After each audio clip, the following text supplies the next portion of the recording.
bad. Right?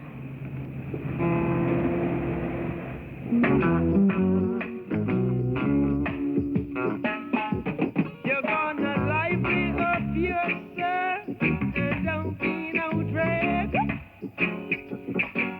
You got to lively up yourself, or reggae is another bag. You're gonna lively up yourself and don't say no. You got to lively up yourself, I said so. You come so, you come so. Oh yeah. You're gonna lively up yourself and don't say no. Wonder why you act so.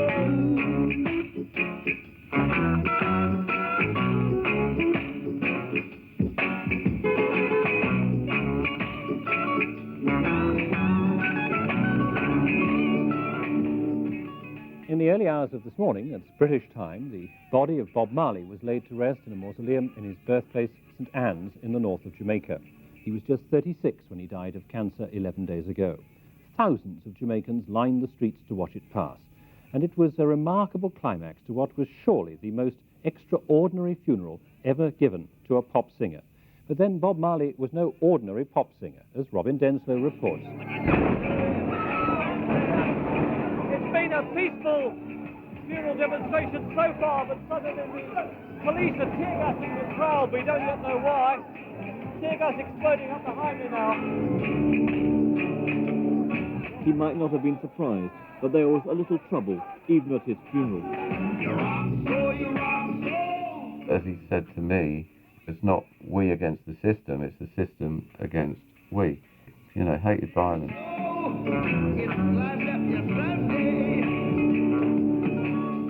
Rastas believe in peace and love. We'd use the pen as the sword.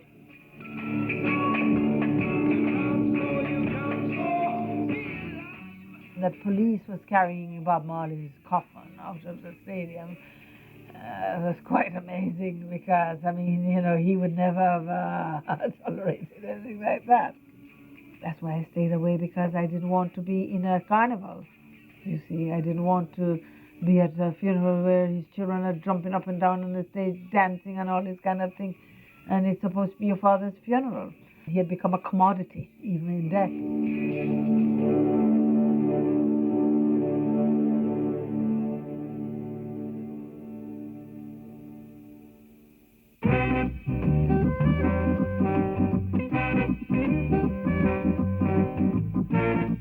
That's Bob's aim and his desire, to see everybody live in peace and harmony in this world. Because that's what let the world go round, you know, love.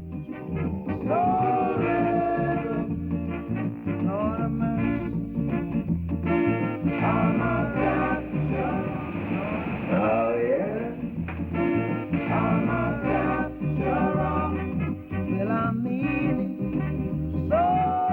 You really can't solve a problem with a war, you know. To really solve a problem, you don't feel like really killing someone. But whose problem am I going to solve when I kill someone? You know what I mean? So I figure the peace is the best thing. From unknown Trenchtown Rasta to one of the world's most influential artists, Bob Marley was a musical prophet and Rasta warrior who fought oppression and injustice with his six-string guitar. He took the pulsating power of reggae music and tied its vibration to universal anthems of justice and unity. As the undisputed sovereign of reggae, Bob Marley's revolutionary music has and continues to have a massive impact on people of all races throughout the world. The music follows you wherever you go. Lots of grown-ups say to me, you know, when I put on a Bob Marley record and I'm feeling depressed and I put it on in the morning, I feel so much better. I think it will continue, honestly, forever, in a sense. I think that his music will be around forever. I think we didn't see a fraction of what he could have done. He didn't even have 10 years at the top, you know, that's nothing.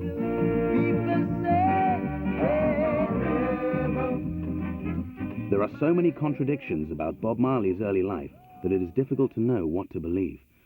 Strip away the beautification of an icon, and you're still left with half-truths, myths, and untruths. Jamaica was just awakening to freedom after 3 centuries of British colonial rule, when Robert Nesta Marley was born in a tiny rural shack to 19-year-old Cedella Malcolm and Captain Norval Sinclair Marley. He was an Englishman, a white man.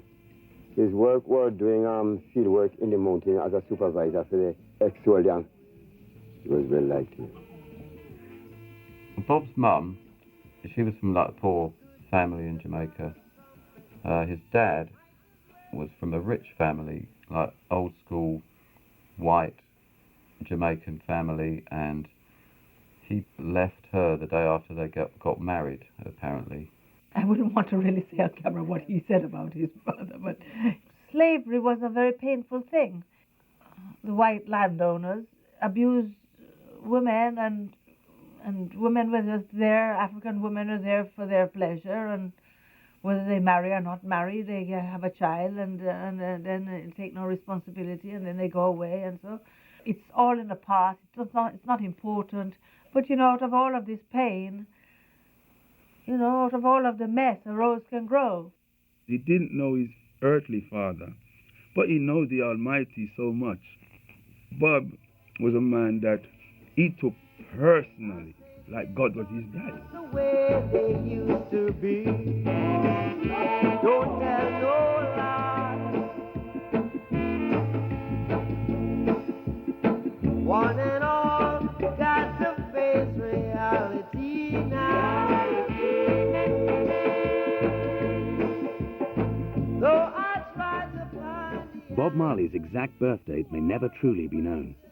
His passport, issued in 1964, lists his birth date as April the 6th, 1945. But searches by Jamaican archivists have yet to produce a birth certificate. His Rastafarian brethren greet this news with a sage nod, believing that Marley, like Emperor Haile Selassie of Ethiopia, was never born, and therefore could not die. Bob Marley was a poet. He's not a prophet. He's not a saint. He's a human being. He would be very embarrassed by all this prophet saint rubbish that they're trying to put on him and all of this stuff. He did want a better world, and if he thought he could do that, he would go to great lengths. That's why he did stand on stage with a gun wound, put himself in a position where he could very well have been shot. If that makes him a saint, because if he had been shot, then it would have been Saint Bob, wouldn't it? I mean, the real Saint Bob. People believe that Bob was a prophet. I know Bob was a messenger. I won't stress his head about he's a prophet.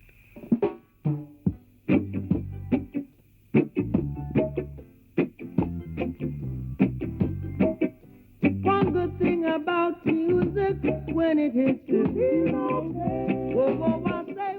At the age of 5, Bob moved with his mother to Kingston, where Cedella thought that they would have a greater chance of improving their lives. Well, Bob told me about his childhood in the sense of he was a little boy that suffered, but then most black children born in poverty are going to suffer. His childhood was not, you know, a cloistered, happy, conventional childhood. It was a street childhood, and, you know, it wasn't easy. His mother, she was gone when he was very young. He said she went to America. But she did send for him, and he did try there, but of course it was no good for him. And he returned to Jamaica, which is a good thing. But at the same time, there was happiness. He had happy times with his grandfather when he would go to the fields on the donkey and help dig yams and things like that. So he had great memories of his grandfather. And that's Bob's house, right? Bob used to be living over there. Long time now, about 16, 17 years old. Bob would eat out of the calabash and so forth. He would not eat out of any other plate or utensil. And he was living on a single bed inside this room here. Cedella took Bob to live with the Livingston family, and it was here that Bob and his newfound friend, Bunny Livingston, began to experiment with music.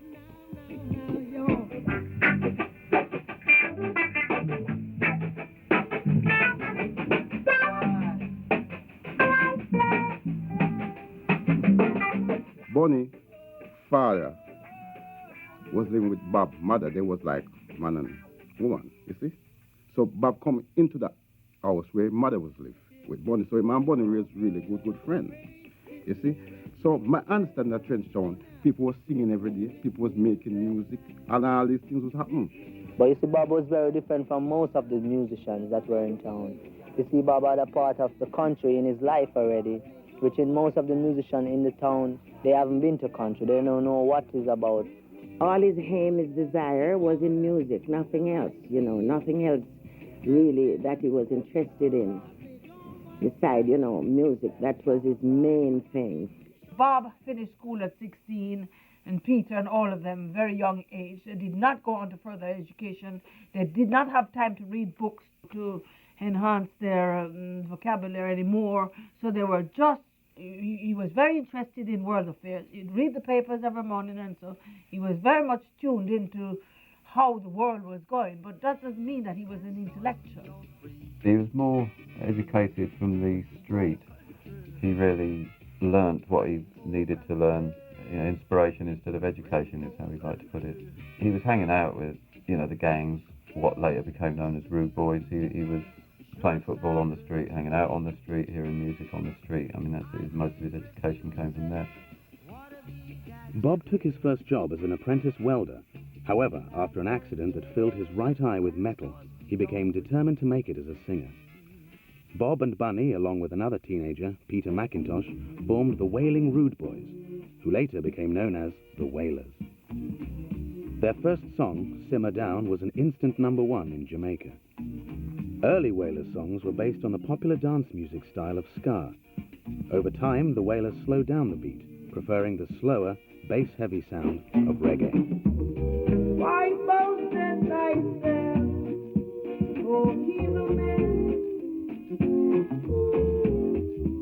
You had ska, first of all, which was quite up, frantic, but then it was about mid-60s and it was really hot, and ska proved to be a little bit too energetic to leap about to, so it kind of slowed down and it turned into rocksteady, which was like the link between ska and what became known as roots reggae, which is when it really got slow. And I think that's when like the ganja was kicking in as well, and it was kind of a slow evolution. The very soul of reggae music was from the Crown Nation ceremonies, which the Rastafarians used to just chant. They call it Rastafarian hymns. They sing these old songs over drumming. There'd be like 20 drummers just playing this kind of heartbeat. It was based on a heartbeat. They'd be chanting away like this and listening to American R&B, like popular US hits of the day. Somewhere along the line, the two combined.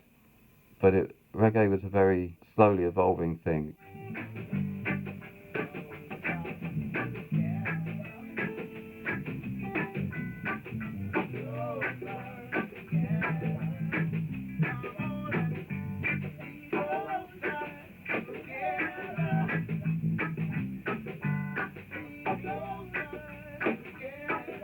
Bob Marley started understanding the ska days, and then go to the rocksteady, you know, and then the reggae slow down, yeah.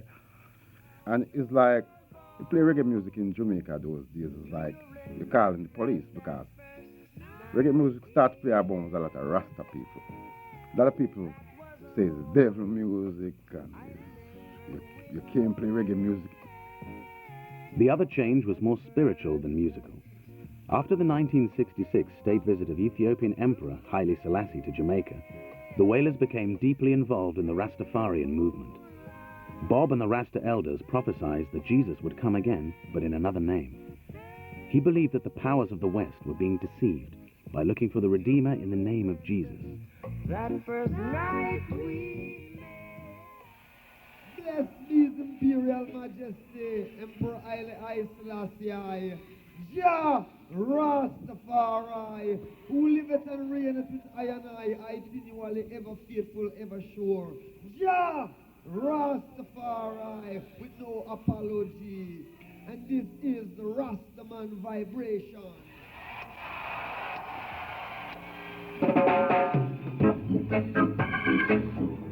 Rasta is something from the heart.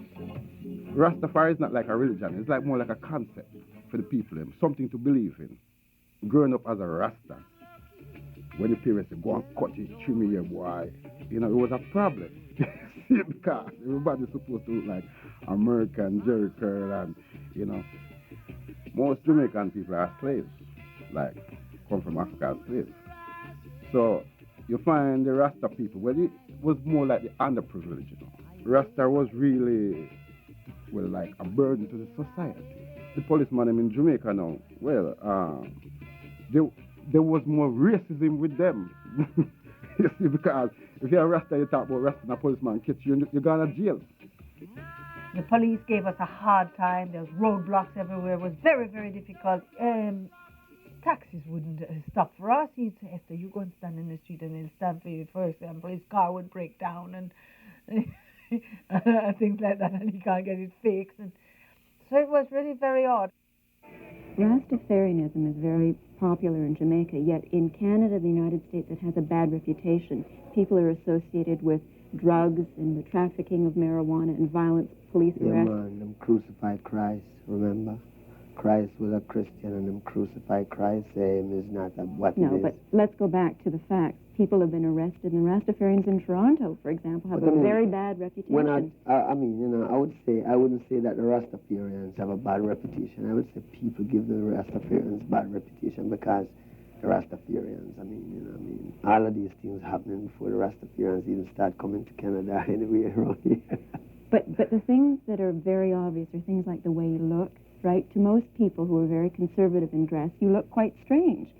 Plus the fact that you advocate smoking marijuana. Yeah, I'll show you this now. Could they tell God that it's not legal? No, but they couldn't tell God that it's you not have a legal. very strong religious belief, but other people don't necessarily share that. And what they see are the obvious things. And isn't it, in fact, true that many Jamaican people get involved in the trafficking of marijuana and therefore get the bad reputation associated with Rastafarians? People get trafficking. You see, I don't really know anything about those parts of life, you know. All I know about is Rastafari, you know, and try bringing this truth to the people. What the people do with them life, I don't really know about that. I know about my own.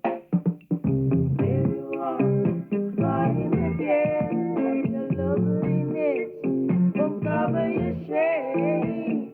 There you are, you're taking true love, and while you're taking true love, you give them the blame.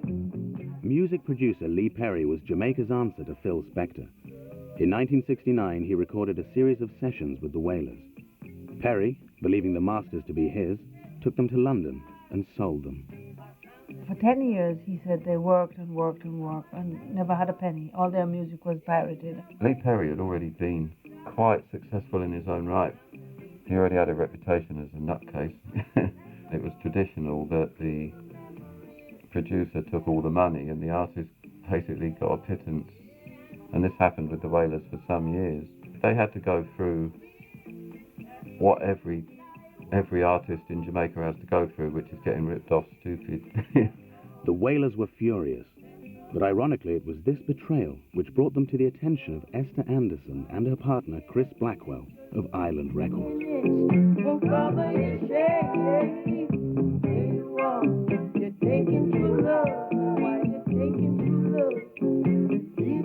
When I came to England and studied acting at the Actors Workshop, when I finished drama school, I did all the usual things like Dixon of Dark Green, Danger Man, The Avengers, all these kind of work that was available for black people, which was not a lot at the time. Eventually did a film with Sidney Poitier, which won the Image Award for me and gave me an Oscar nomination. And I grew up in England struggling to actually express myself because there wasn't that much work. But alongside that, I was helping to introduce our music here through Island Records and my partner, to bring our people bring out the music from Jamaica. We started Island Records here in England. It seemed at the time an impossible sort of dream, but between my partner and myself, it was just a little mini. We went from record shop to record shop, and I would go and I would bombard everybody with the records. We started out like that, and eventually people started buying the records. It was always on a sale and return basis, so it was 25 years it took. We worked very hard, and we achieved our goals. I mean, we were one of the first independent labels. It was kind of like a revolution that took place and gave the industry, you know, something that the young people, young musicians could then take control of their lives and be freer to express themselves. What Bob was losing out financially, he was gaining in finding his feet, studio experience, and then Chris Blackwell noticing and signing him up. And it has to be taken into account that when Blackwell signed him, Island was not a reggae label, reggae was not popular. I known Jimi Hendrix, right? And Bob reminded me of Hendrix. But I knew with Bob and the Wailers, not Bob alone, but Bob and the Wailers as a group, strong. I could see, once I heard Concrete Jungle and Slave Driver, that was it. I was totally committed. By 1973, the Wailers had cracked Jamaica. Now it was time for them to take on the world. They were signed to Island Records, and for the first time, a reggae band had access to the best recording facilities.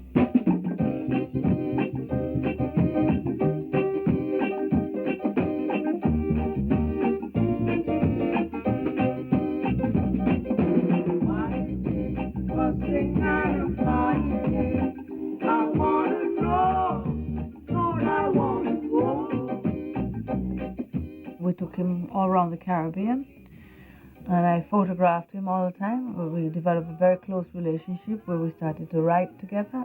Bob was very beautiful to look at, to photograph. He was just what the white world wanted. They would not accept Peter Tosh, who was very, very bright also, because he was too black. They never let Jimmy Cliff through because he was too black. But Bob, as the person leading the group, could go through and pull all the others through, and he could be the voice for them. Bob really wanted to get his voice out, to really stand as an example for liberation. Hey, happy people, this here is something new. I know you're gonna like it. The first album released with Island was 1973's Catch a Fire.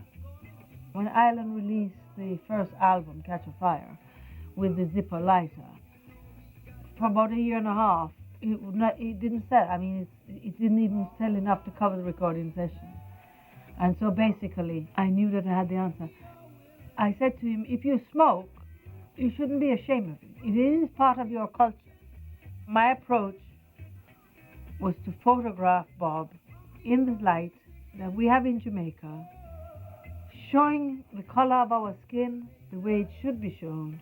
And I took his shirt off because he has a lovely color. And once the light hit his skin and bounced back onto my lens, that was it. Catch a Fire was re-released with a new cover shot by Esther. That was such a controversial record in America because it was banned, and because it was banned, it became a huge hit. Bob's songs were parables, messages of faith and warning. He never ceased to speak out against the oppressors, using his influence to highlight the exploitation of the black race. His lyrics reflected the plight of the demoralized people of Jamaica, seeking escape from the slums. Oh, tell it on the mountain. The way Jamaica is, you have one television station at those days, yeah? And most people listen to the radio, or you buy the paper. Some people couldn't afford the paper. So a lot of people can get the message when they want to hear through the music. If you go to Jamaica and you look around, you can see what Bob talking about. You see, you don't have to guess. It's not like a dream. It's not, some people write and they write like fairy tales. You have to check the Bob was a poet also, you know. At times he called me a slave driver because I was always pushing him to write. And said, come on, let's write a song. And so basically I encouraged him to take his guitar with us everywhere we go. And so we would go around the island, so he'd bring his guitar and he'd do the reggae rhythm and the song would be gone. It wasn't very hard to write songs because it was what was happening around us.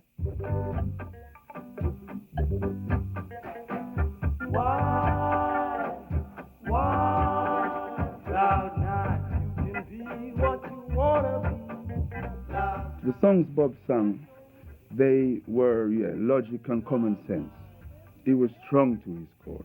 We developed a very close relationship where we started to write together, and we wrote Get Up, Stand Up, flying over Haiti, a country which had experienced the most awful poverty and the most awful pain with slavery. We just wrote it there on the plane, on the paper, and just start talking, and he'd beat out a little rhythm on the seat of the plane, and that would be it.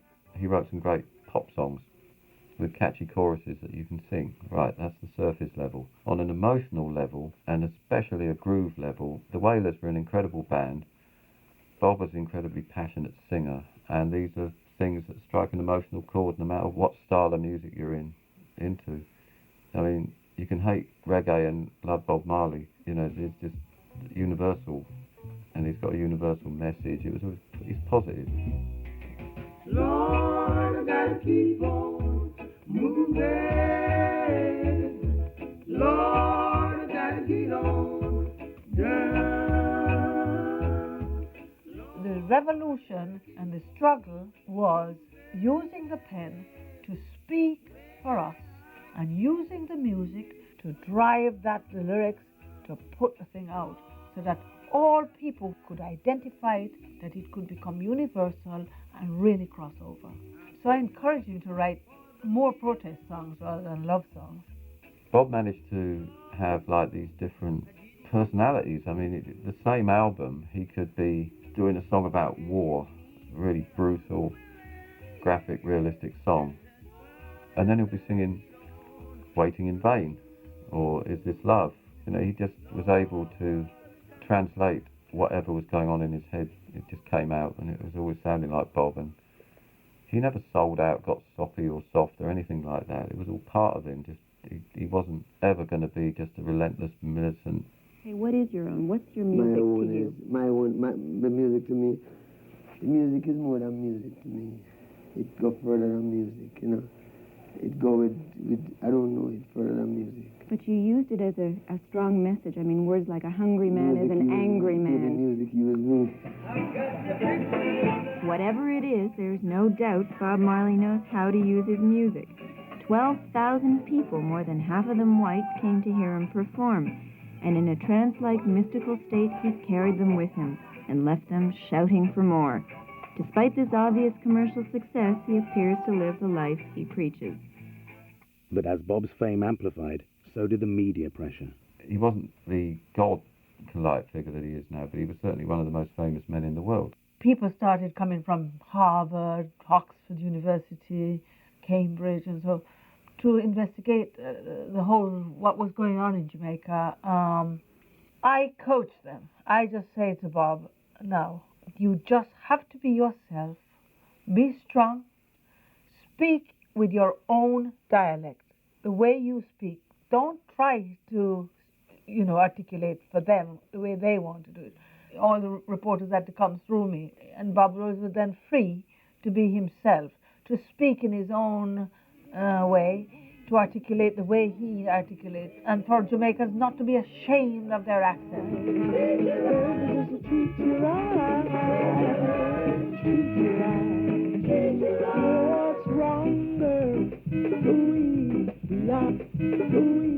He didn't get a good time from the press.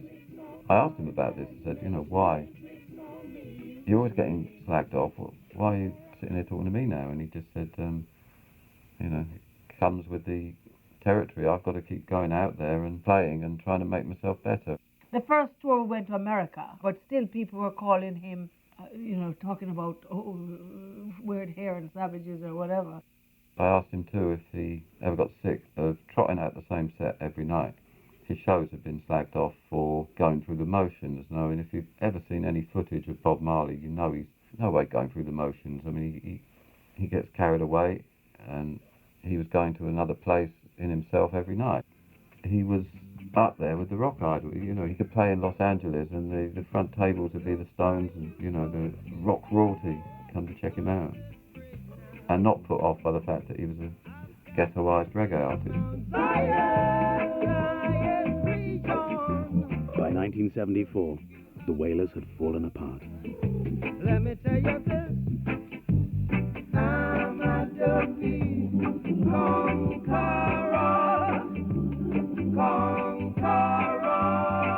I think the Wailers split up because Bob was getting all the attention.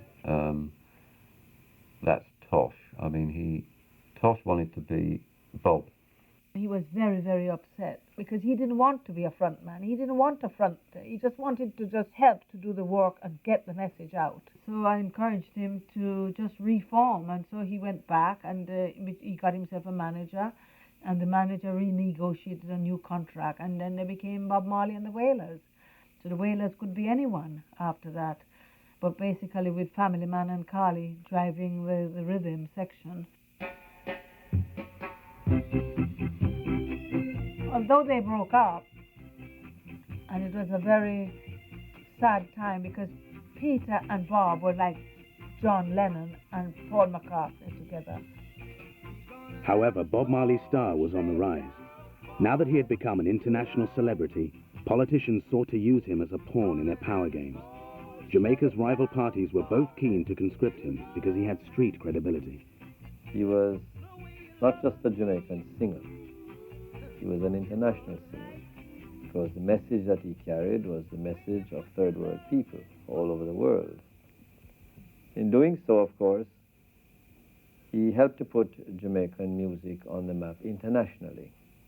He's also very significant, I think, because he's one of those rare figures that come along perhaps once in a generation, who by some chemistry of themselves, their own genius, takes what is up to them, just a folk form, and makes it a part of the universal art of the world. But Bob Marley wanted nothing to do with party politics. Yet when he was approached by the then Jamaican Prime Minister Michael Manley offering to stage a free concert, he agreed. On the night of the 25th of November 1976, assassins crept into Bob Marley's home and opened fire. I picked up the newspaper and I couldn't believe it. It said Bob Marley shot. 5 gunmen came in and splattered the room. I got him on the phone in Nassau, and he started to tell me in detail what had happened, how they'd come in, these men, and shut up the house, and him and the musicians and his manager. And it was never, found out by the police who did it, but like I say, it's a popular theory that it was organised by the same guy, Siegel, who, when Bob died, got a posthumous Jamaican equivalent of the knighthood or whatever. No, they tried to kill him, of course. Politician, very dangerous, Politics is life and death, Very selfish. To be a president in Jamaica, you have to be corrupted. Any kind of politician, you have to be corrupted. I would believe that Bob Marley was shot by a politician, He came to England and then he acted out everything. He acted it out and showed me where the bullet was in his arm, because he still had a bullet in his hand. And he made me write it down. He said, you've got to write it all down. Anyway, he survived and he did the show. He still went back and he did the concert. And some people say it was political. Some people say it had something to do with some of his friends who attached themselves to him. He did the gig wearing a bandage, and I think it was Rita Marley got shot in the head. She did the gig in a nightie with a bandage on her head. A lot of the bands pulled out. Bob, fair play, he could have just walked on stage and been machine gunned down. That really took a bit of courage to do that. But, he stood there, the famous picture where he's got the two leaders and he's bringing their hands together. He was a sitting target there. I'm surprised he got away that lightly. Bob's status had increasingly attracted those seeking to exploit his popularity for their gain. His refusal to be controlled by others had almost cost him his life. Did you see him as a political figure in any way? There was an assassination attempt on him just before he was to give a concert which some people saw as being a sign of support for you in the election before last. Yes. The political figure, yes. Political figure, no. Political figure, no, in the sense that Bob was not by temperament or mind the kind of person who would ever become, say, a part of a party. Bob wasn't at that length, at that level, on that wavelength at all. Political, yes, in that he was one of the most articulate troubadours of the ghetto, its suffering, its pressures, that I have ever heard. Ghetto youth, tired of the constant political infighting, banded together in a mammoth reggae concert for peace. It ended with Prime Minister Michael Manley and opposition leader Edward Seaga on stage, shaking hands in an appeal for peace. The man responsible for it all, they say, was Bob Marley. But isn't what you need some sort of social, legislative change? The economic conditions are bad. You have a lot of people who are unemployed. What's really going to happen now is that we don't really want the island to change. We want the world to change. And his music is how he gets his message across.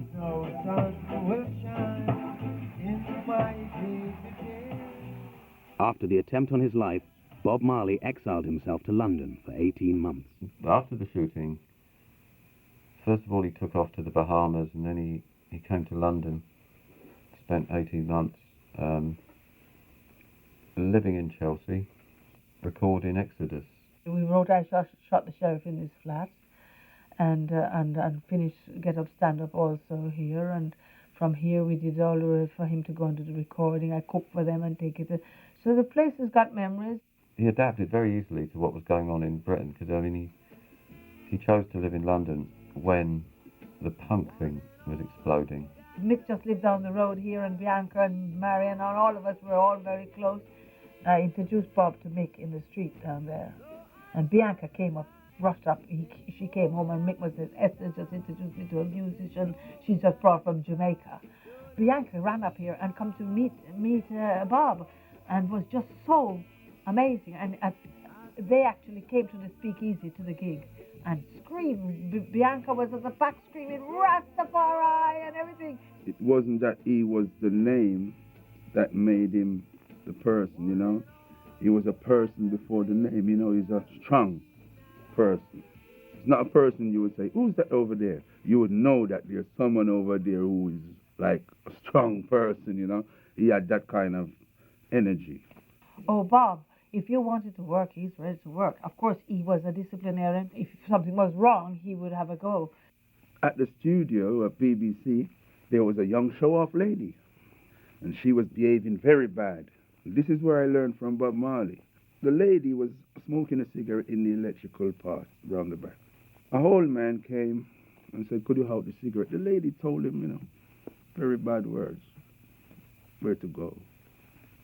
I just heard Bob come and tell her off in the right way. You know, he asked her, is it your name on this or is it my name? You know, properly. And I felt embarrassed for her, you see, and I walked off.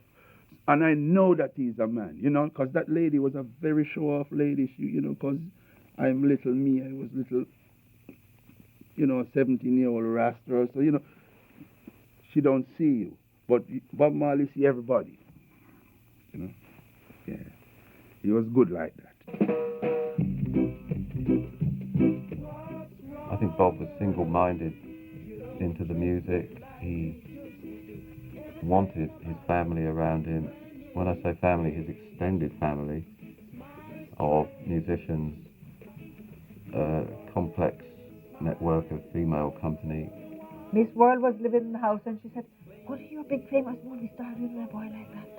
And so, but I said, one day you'll all see, you know, and anyway, she ended up as Mrs. Marley or whatever. Women used to chase that man because, as I say, of his aura. And then you know that all I want is just to treat you right. He was a man who loved women and they'd come to heat him up. He never go running after them, but like all rock stars, he attract girls. While in London, Bob heard the Clash for the first time. He admired their courage and anger in the face of England's class-based economic oppression and identified with their fight against racism and the system. Bob came to realise that there were a lot of similarities between the punks and the young black kids in London who were getting stopped by the police. And there were a lot of similarities between, his kids he knew back home in Trenchtown. Bob started off taking the mickey, but he ended up doing a record called Punky Reggae Party, which, name checks the Clash. He fitted like a glove, and he was playing football, and there was a lot of, regular football matches going on through 1977, including one with the Clash, I believe. We used to link up with Bob Marley and play football and stuff like that in the team. Make a team and, go out as the Whalers and play football and, do quite good, Never got flashed, really, I don't know. I think the Whalers slaughtered the Clash, but they were a good team. Could read the game, we call it. Could read the game. Strong. A little short man. Strong. I asked him if he'd ever considered being a footballer as opposed to a musician, and he said never, because music's in his soul, and he made a point of saying football's too rough. He used to like to play football, which I totally disapproved of, because I used to say, you're not a football player. And so he had this friend who used to encourage him to go off to play this football. And I said, but people are waiting on you. You have to go on tour, and you should be rehearsing and writing songs. But he liked the football. And of course, that's what damaged his toe, that then became malignant and created all this cancer cells in his body that took him over eventually. In, May 77, Bob sustained the football injury which would become the cancer. And it was Bob's passion for football which really, he kept playing. He didn't stop in May 1977. He was still playing in 1980, which is a bit silly, really. By the late 1970s, Bob Marley had catapulted from the hottest new celebrity in black music to global superstar. He had become a world figurehead, like a Jamaican Martin Luther King. His records sold millions. His tours sold out, and from Asia to America, from Africa to Europe, he sang the message of Jah.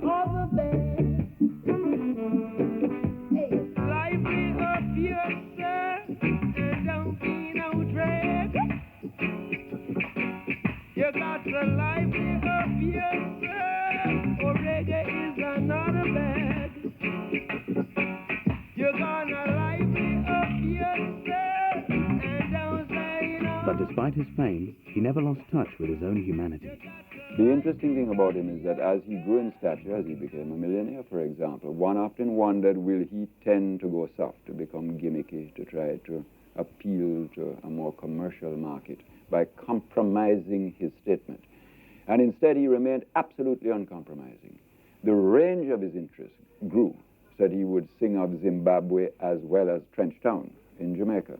But the concern remained absolutely the same, uncompromisingly the same. The money didn't change Mr. Marley.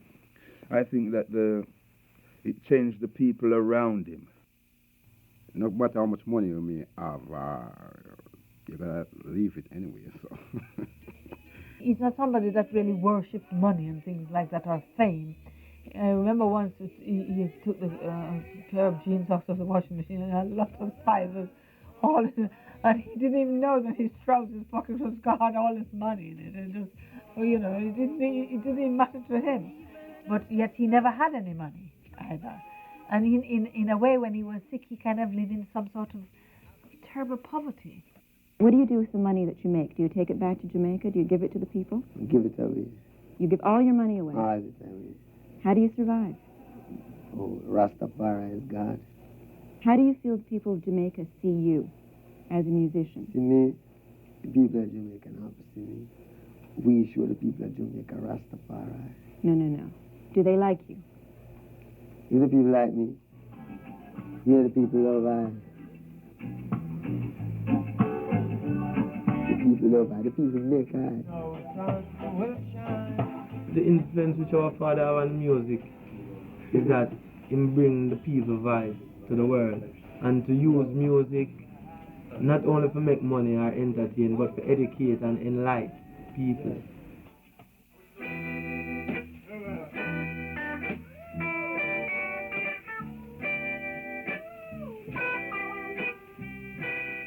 He said, Mama, the doctor said I have cancer in my leg and maybe they have to cut it off. I couldn't believe, I said, what? He said, yes, but he said, why would you give me cancer? I never do anybody any wrong. I never do anything that is wrong. What is it? Why? So I didn't really have the answer for that.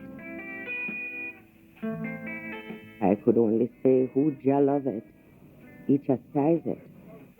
So, whatever comes, we have to just face what is before us. He was limping, he was hopping away on his bandaged foot. And obviously the first thing I said was, oh, what you done there? And he laughed. And that is the nearest he got to, he was basically saying that, well, look, my foot, it hurt. He must have known he was seriously ill. But he didn't, he wasn't even putting a brave face on it. He was genuinely sitting there, really chilled out, watching the Olympics on the TV with the sound off. And he was just very, very content. I always remember his last words, though. He grabbed hold of my hand, looked me in the eye, and this massive grin that he had, with a twinkling, warm grin. And he just said, everything cool. And that was it, But just the way he said it, it was everything cool,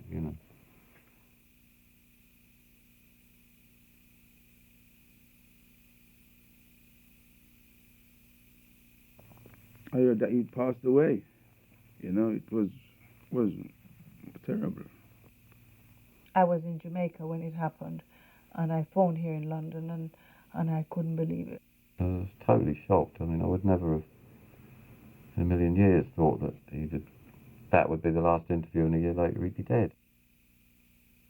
I don't think he should have been made to do that last American tour, because, you've got photos of him in 77 with the bandage, and here he is in 1980 still wearing the bandage, which was basically a permanent fixture in that period. So I don't know why he was forced to do that last tour.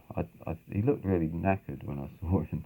I think the kind of people he had around him, he was not advised properly. The record company should have taken better care of him. But there was nobody intervening for Bob, as far as I know. The friends that Bob had around him by then was a very dark energy. He had some bad elements around him that was not helpful to his growth or helping him to really sort this problem out. And he was overworked, you could say, because he was touring very hard and he should have had a holiday. I just think that the people around him just didn't take any care, and they know it, and they know how I feel about it, especially one who knows exactly who he is, and I'm talking to him now, and I hope that he watched this documentary, that he can see it.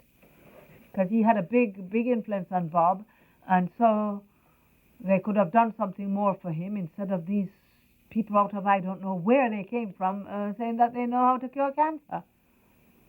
And when it was too late, he goes to Germany, and it was too late. The treatment in Bavaria wasn't recognised by the American Cancer Society at all.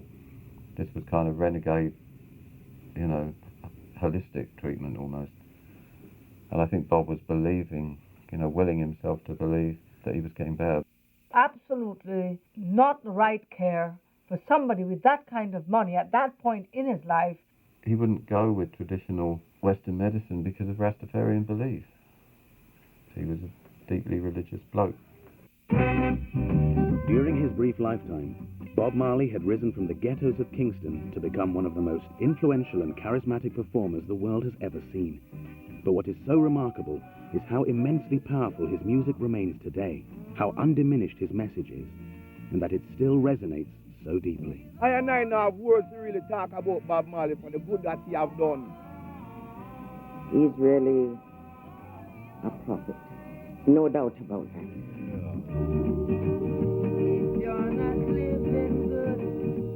He was going to be a superstar, whatever. You know, he had that in him. He was strong to his cause, genuine, you know. I don't think that he would have thought of himself as any saint or any prophet or anything. He'd tell you to go away with that. You know, he just would not have tolerated any of that.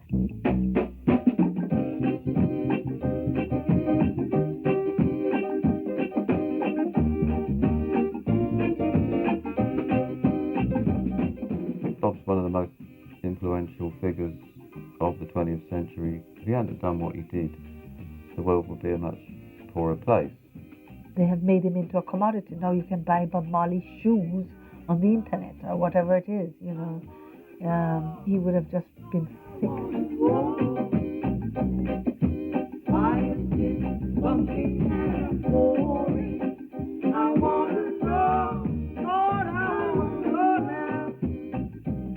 Spirit is spirit, and it's not something you can see or hold, you know, but you just feel.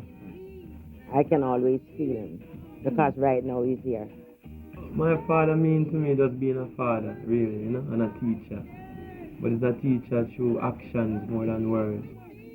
Bob had a lot more to offer. I think we only really saw the start of it. If he was still around now, I'd love to hear what he'd be doing.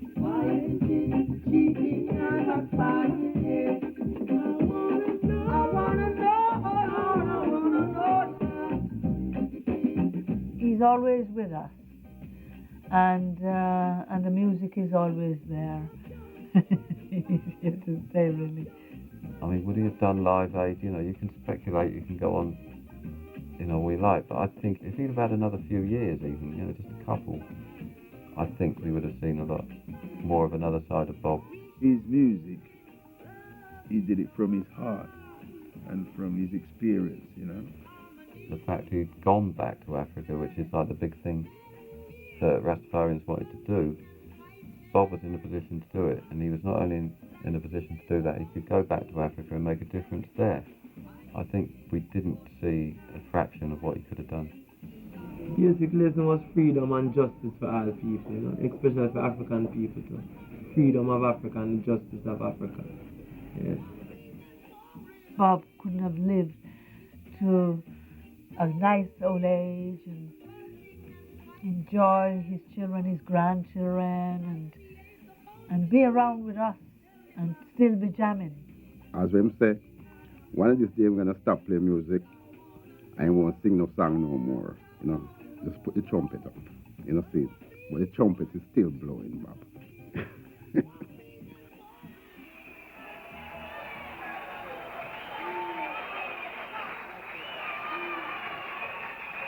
Now, my name is Natty Dre.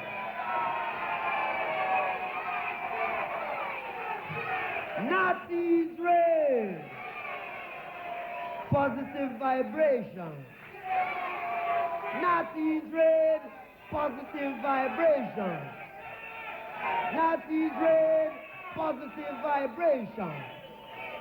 Ja Rastafari. Ja Rastafari.